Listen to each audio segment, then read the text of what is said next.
Democracy? Everyone uses the word, but what does it really mean?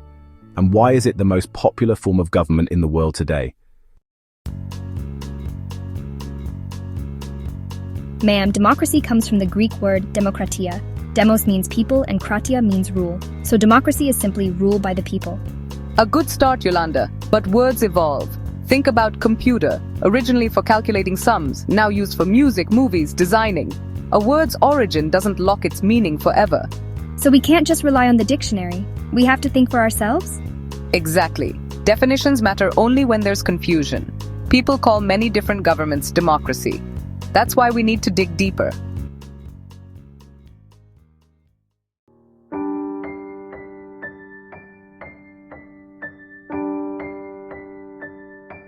At its simplest, democracy is a form of government in which rulers are elected by the people.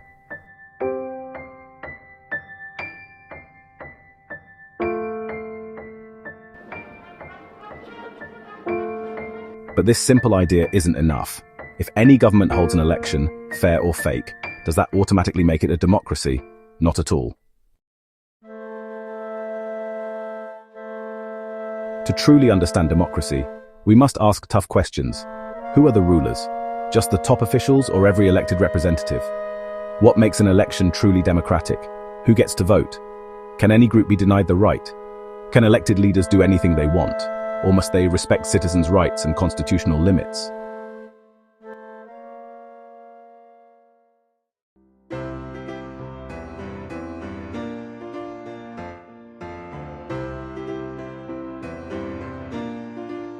Democracy is expanding worldwide because it protects freedoms, gives citizens a voice, and allows peaceful change.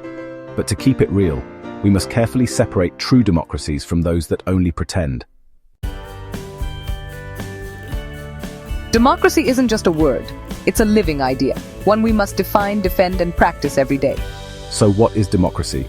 Government of the people, by the people, for the people, but only when every word of that promise is honored.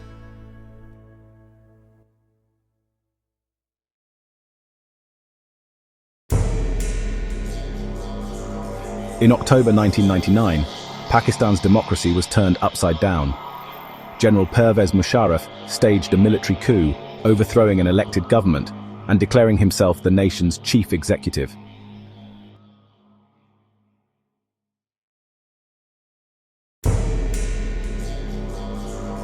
Later, Musharraf renamed himself president. In 2002, he held a national referendum to stay in power for 5 more years. Human rights groups and media outlets called it a sham, filled with fraud and malpractice.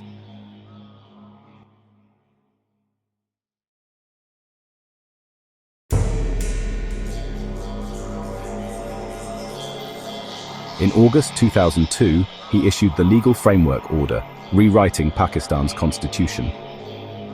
The president could dismiss national and provincial assemblies. A National Security Council, dominated by military officers, would oversee the civilian cabinet.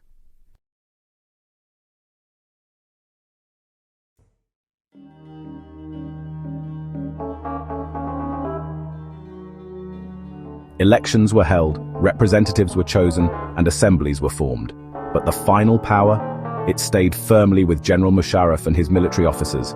The elected leaders could not make the ultimate decisions.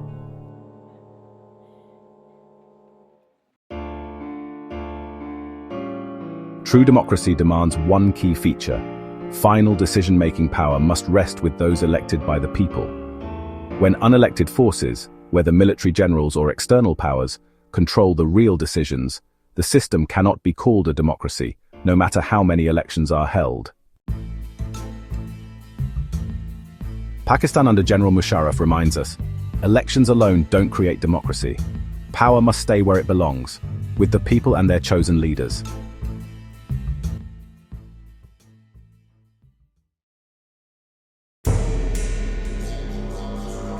Elections alone do not make a democracy. For a government to truly represent the people, elections must be free and fair. Let's look at 2 striking examples: China and Mexico.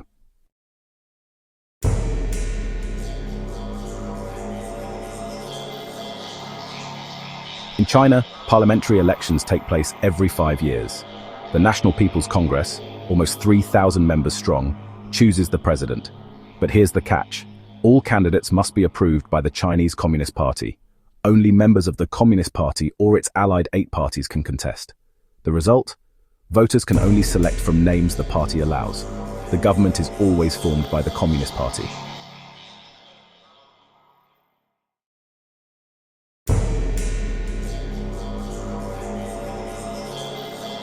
Mexico held regular presidential elections every 6 years, and unlike China, it was never ruled by a dictator. Yet, until the year 2000, a single party, the Institutional Revolutionary Party, PRI, won every election. How? Government employees were forced to attend PRI meetings. Teachers pressured parents to vote for the PRI. Media ignored the opposition or mocked them. Polling booths were secretly shifted at the last minute. This gave voters the illusion of choice, while ensuring the same party stayed in power.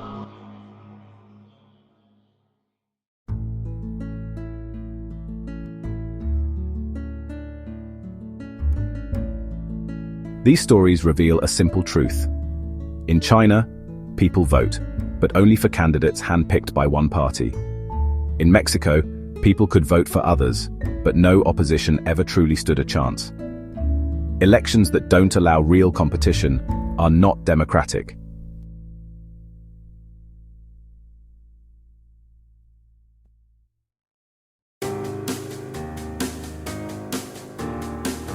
A democracy is more than casting a vote.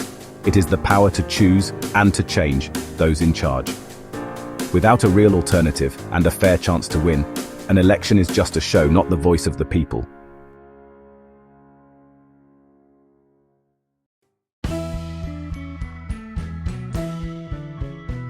In a true democracy, every adult citizen is equal. One person, one vote, one value. It sounds simple, but is it always reality?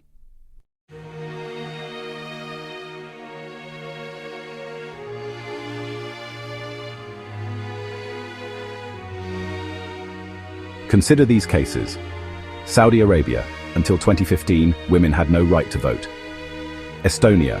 Russian minorities face strict citizenship rules, making it difficult for them to vote. Fiji. The vote of an indigenous Fijian counts more than that of an Indian Fijian.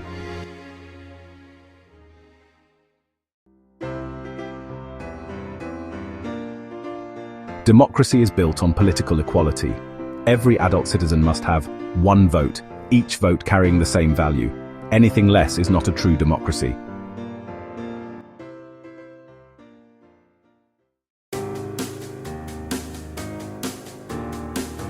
The fight for equal voting rights is the fight for real democracy. Whenever a vote weighs more or less because of gender, ethnicity, or class, equality is broken. Remember, without equal votes, there is no equal power.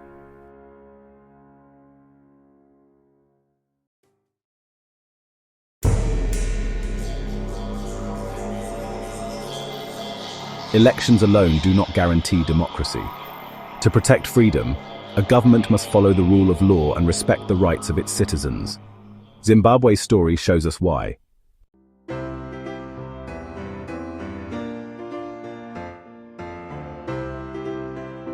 In 1980, Zimbabwe gained independence from white minority rule. The Liberation Party, ZANU-PF, led by Robert Mugabe, came to power promising freedom and equality. Elections were held regularly, and Mugabe always won.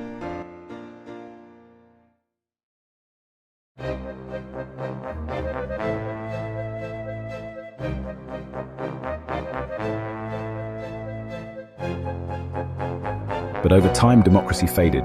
The constitution was changed again and again to strengthen the president's powers.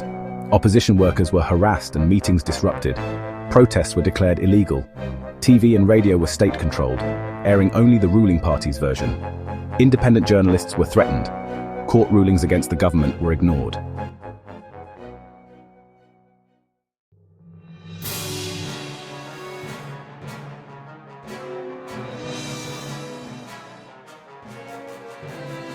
Zimbabwe proves a hard truth. Popular approval is not enough. Even leaders who win elections can become autocrats. A democracy must protect freedom of thought and speech, right to protest, equality before law, an independent judiciary that everyone obeys.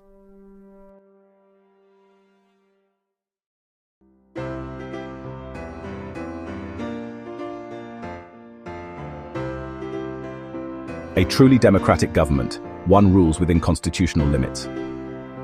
2. Respects the rights of all citizens. 3. Is accountable to both the people and the law. Winning an election never gives a leader unlimited power. Real democracy is more than voting. It is government bound by law and citizens protected by rights. Without these, even the most popular leader is no democrat.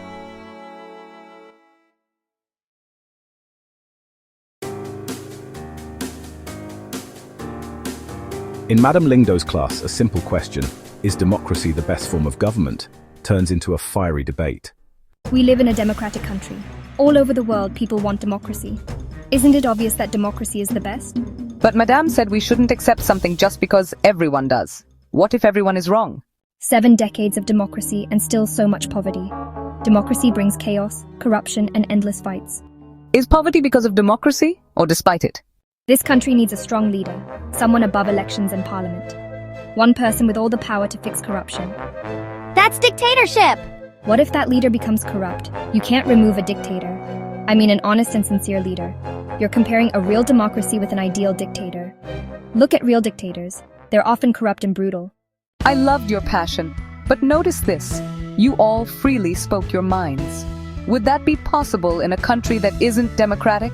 Isn't that itself a powerful argument for democracy? Democracy may be messy, but it protects our most basic right, the freedom to speak, question, and choose. And that might be its greatest strength.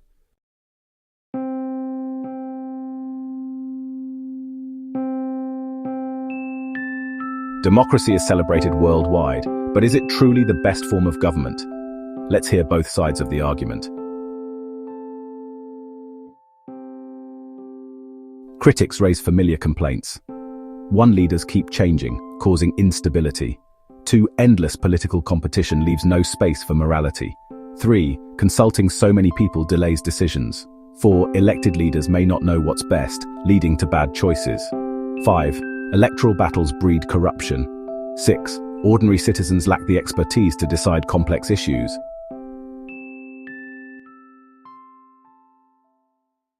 Know you've been a good friend, and that's in the thick and thin, and I know it's never gonna end.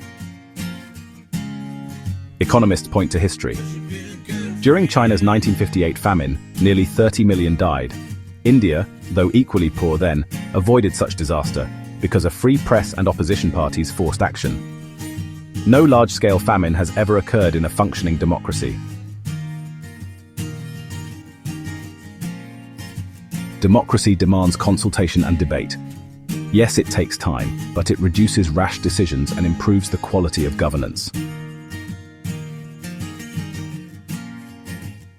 In diverse societies, differences are inevitable. Democracy provides a peaceful way to resolve conflicts. No one is a permanent winner or loser. Different groups can live together in dignity. Perhaps the strongest argument is moral. Democracy treats every citizen equally. The richest and the poorest share the same political power. People aren't subjects. They are rulers of their own destiny. Mistakes happen in every system, but in a democracy, mistakes can be corrected because decisions are debated publicly and leaders can be voted out.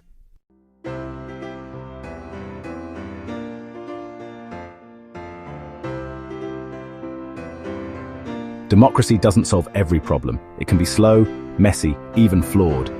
Yet it offers better decisions, respect for citizens' wishes, and a way to fix its own errors. That's why democracy remains the best form of government we know.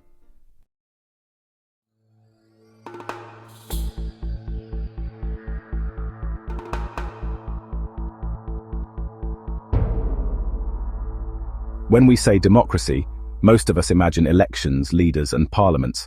But democracy is far bigger and deeper than just a form of government.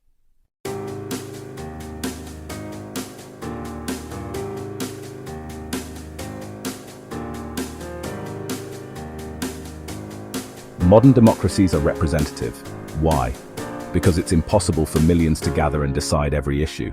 So, people elect leaders to decide on their behalf.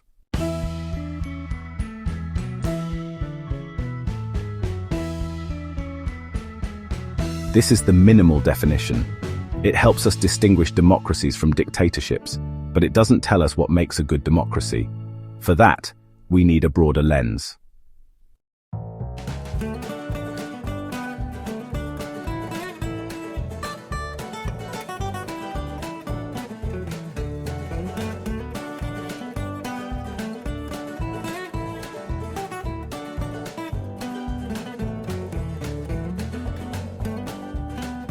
Democracy isn't limited to politics. It's a principle. Decisions should involve consultation and consent of everyone affected, whether in a family, a classroom, or a workplace.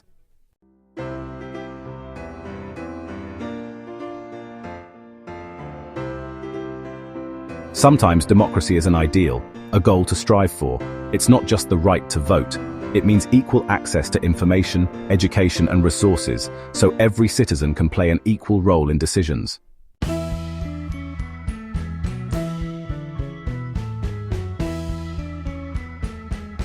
No country is a perfect democracy.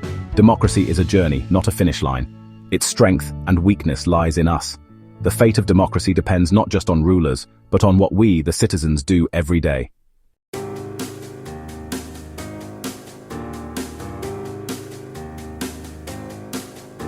Unlike monarchies or dictatorships, democracy thrives only when citizens stay engaged.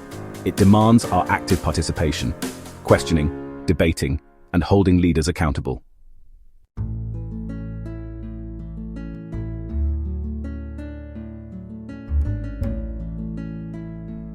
Democracy isn't just about governments. It's about how we decide together, everywhere. It lives not only in constitutions and elections, but in every conversation where everyone's voice matters.